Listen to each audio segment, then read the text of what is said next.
Hi, so I've been making pottery for 22 years in several different studios, including my own in my home, and I've been teaching pottery for 3 years now. Here is my advice for new potters, people who want to get into it, or those who really want to start pursuing the art more seriously. Number 1, take a class from a professional. Maybe you've only taken one class or two and you feel like you're ready to buy your own equipment, get a wheel at home because you want more time to practice. That's your call. But really, my advice is to continue taking classes for at least a year. Is this something you can stick to? Because pottery equipment is really expensive. Setting up a home studio is expensive, time-consuming, and takes lots of space. If you can invest in a year of classes and really work on it for that year, you're proving to yourself that you can maybe stick this out and pursue it full-time or just more seriously. If you think you want to make this your thing, I suggest you find a mentor. I say this in my office job too. If you really want to learn something and save yourself the strife and heartache of learning it the hard way, find a mentor. A mentor is someone who is passionate about the art, who really knows what they're doing, who you trust, and who has the time to share their knowledge with you. A mentorship looks like meeting on a regular basis, a schedule that you both decide on. Maybe it's once a week, maybe it's once a month for an hour or 3. You spend that time talking, practicing, sharing, learning. You should go to these meetings prepared with questions and challenges that you want your mentor to help you through.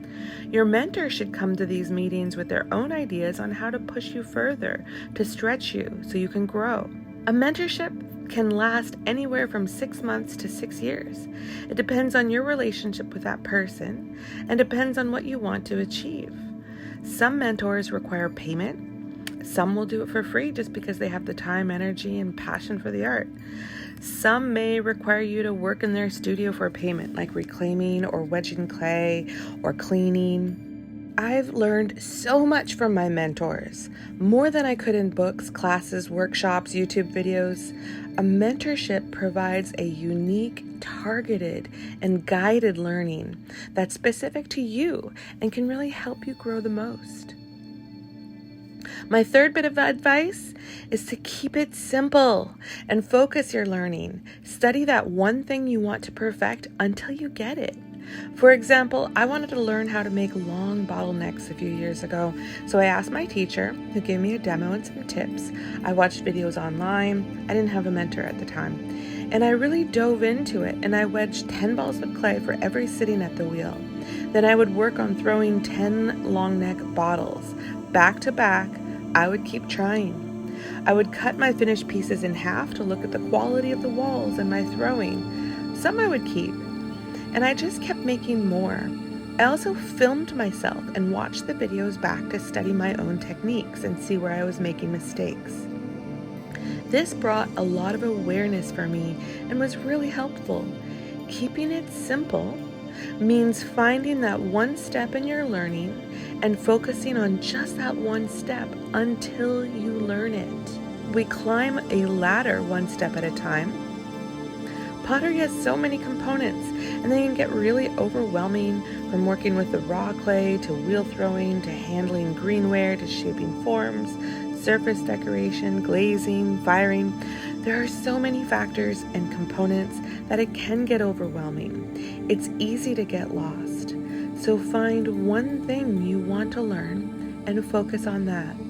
Focus and repeat until you really learn it. Then you can move on to the next subject. Which brings me to my next bit of important advice for beginning potters. Repetition is necessary for true learning. I can't stress this enough. You have to repeat to learn. A repeatable process is one that you have learned. And there are many parts of you that are learning when it comes to pottery. So you're learning in your head, understanding and memorizing the steps, but you're also learning in your fingers and your hands and your muscles, just how much pressure that you can apply to clay to get it to do what you want. You are learning with your foot on how much pressure to put on the pedal to control the wheel. You are learning with the tools, how they feel, how they work. There are so many things that you're learning, and really the only way to truly learn it, to internalize that learning, is to repeat the process. It's helpful to watch videos, but that's not the same thing as actually sitting down and throwing 10-inch cylinders one after another. If you can throw 10 cylinders that look exactly the same, you've learned it. Repetition is key here. You may think that you've got it down because you did that one thing perfectly once. You made a perfect moon jar that one time, but until you can do it 10 times, I don't think you have learned it yet. It's easy to feel proud of your accomplishments in pottery when it works perfectly that one time, and it's good to feel proud.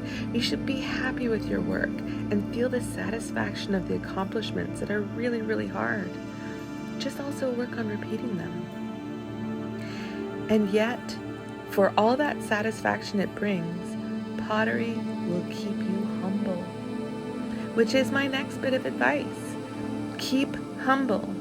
If you don't work on your inner humility and remind yourself that you're still learning always, pottery will do it for you.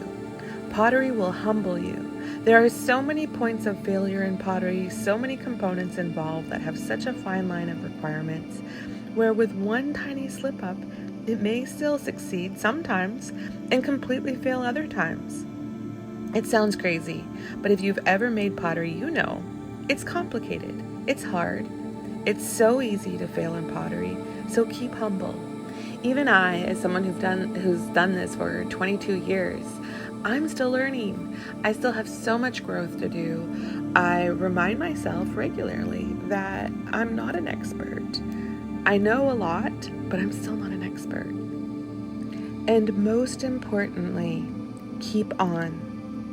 For my final piece of advice for beginning potters, I posit that persistence is the most important skill a potter can have.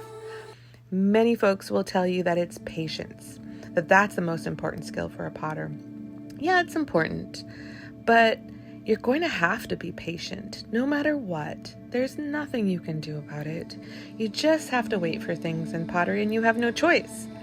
But you do have a choice on your level of persistence. Work on your persistence. You are going to need to pick yourself back up and try again over and over and over again if you become a potter. Persistence is the measure of your ability to try despite difficulties. You are persistent if you never give up. You are persistent if you make 10 plates and all 10 of them crack or break or warp, but you grab more clay and you make 10 more plates. You are persistent if you pull the most beautiful teapot you've ever made out of the kiln and bump the handle on a shelf and break it, and then you grab more clay and you make that teapot again. You are persistent if you keep throwing wonky pots, take a break for a day or a week, then get back on the wheel and try again. Persistence is closely related to resilience. You need persistence to become resilient. You have to be able to go back and try again in order to succeed. So all of this advice is focused on beginning potters. However, if you think about it, it applies to life. It applies to being successful in life. Learning from a professional, finding a mentor or a guide, keeping it simple and focus on one thing at a time to learn and to grow. Repeat the processes. Make sure you really learn it. Keep humble and keep trying. Keep persistent. Never give up. I am the Naked Potter.